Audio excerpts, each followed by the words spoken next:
اهو حبيبي اهو، حبيبي اللي هيجيب لي العلم كله. ازيك يا عم رمضان؟ صباح الفل. اخبارك ايه؟ كل سنه وانت طيب. عامل ايه يا عم رمضان؟ طيب، اخبارك ايه اخبار المانجا السنه والله دي؟ تمام، الله يستر معاك، الله يبارك. ايه اللي في السوق متاح وايه اللي لسه ما نزلش وايه اللي هينزل وايه الاسعار؟ دي المانجا المتاحه في السوق حاليا، دي من احدى جناين المانجا في اسماعيليه. ينقصها العويس والفص. العويس والفص فين يا عم؟ طب ما نزلش ازاي؟ ده في عويس وفص في السوق. يا عم في عويس وفص في السوق، ولكن من محافظات تانية مش من اسماعيليه. ما اسمعش بقى حد منكم يقول لي فين مانجة اسماعيليه. مانجة اسماعيليه النهارده تاريخ 26/7. ادي السناري يا عم. طيب ايه اللي بيطلع قبل السناري بدري؟ ادي يا عم السكري، لسه يا دوب بياخد لون، واللي نزل منه سقط. وبعض الاحيان في ناس بتكمر، زي النوع اللي قدامكم ده سناري، لسه بياخد لون. يا مسهل. ودي سكري. بص المانجا بتاعت اسماعيليه من احدى جناين الاسماعيليه، حصري. ارجوكم بقى ما حدش يقعد كل شويه يقول لي فين يا عم المانجا، فين يا عم المانجا. المانجا اهي. العويس اللي في السوق حاليا كله كمر او من محافظات اخرى مش من اسماعيليه. هو الراجل قال لي الجنب التاني من الجنينه الفص والعويس.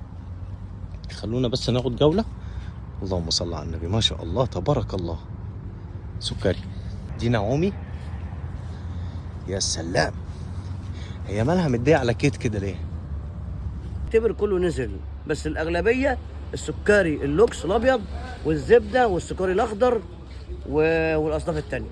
اسعارهم ايه عندك يا عم الاصناف رمضان؟ الثانيه ديت اللي هي البلدي والجنوفيا والهندي والحاجات دي كلها. ايوه.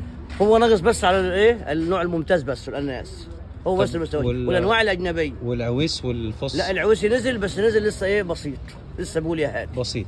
بسيط. أيوة. يعني عايز تاكل مانجا عويسي مش اقل من اسبوع 10 ايام. ايوه. الاسعار ايه طيب يا عم رمضان؟ الاسعار حلوه مش وحشه. يعني كام؟ يعني في حاجه ب 20. ايوه. 25. ايوه. 17 مع 18. اختلاف الانواع. حسب الانواع وحسب الصنف، حسب نظافته وحسب حلاوته. بقول لك ايه، انا في ناس كمر كتير. في كمر رش لا ولا الرش ببلاش. ده والعياذ بالله ولا ببلاش. السنه اللي فاتت اتكلمت عنه. الرش ده بيسبب خلايا سرطانيه والعياذ بالله، وربنا يكفينا ملوش الشر. طعم، ملوش طعم. والتمر بيخس في الميزان. لكن الحبايه بتنزل على ابوها اهي صبحه اهي. ايوه. بص لونها باين. لونها باين. وناشفه زي الحديد اهي. الله يبارك لك يا عم رمضان. تسافر تروح الهند، تروح اي مكان. بقول لك ايه، وصبوك عليا وتاكل. اول ما تنزل المانجا. انت يا عم اسامه، ده انت الاساس يا عم اسامه، ده انت اللي معاك الدفتر يا عم اسامه. بقول لك يا عم رمضان، وعم سعيد الكهربائي بتاع الفراشه، الله يديك الصحه. حبيبي ربنا يخليك، احنا مالناش يا جدعان دي من احدى جناين المانجا في اسماعيليه. الراجل ده ما بيأثرش معايا. الراجل ده قال لي اصبر على العويس واصبر على المانجا دلوقتي، رغم ان احنا النهارده كام؟ 26/7. لسه بدري. لسه الموسم ما بدأش. كل اللي نازل في السوق ده العويسي ده كله مرشوش رش وكمر وحراره. او ممكن يكون محافظات تانية. دي زبده دي. الزبده عامله كام يا عم رمضان؟ اللهم صل على النبي. زبده زي الورد عامله 20. عم رمضان هيعلق لكم في اول كومنت عندكم صفحته، خشوا اتعاملوا معاه منكم ليه. الراجل ده الواجب الوحيد ده يا جدعان مش اعلان، الراجل ده بيعمل معايا واجب انه بيطلع لي زرع نظيف. حبيبي يا عم رمضان، الله يجزاك خير ويبارك لك. شكرا يا عم اسامه، ربنا يكرمك.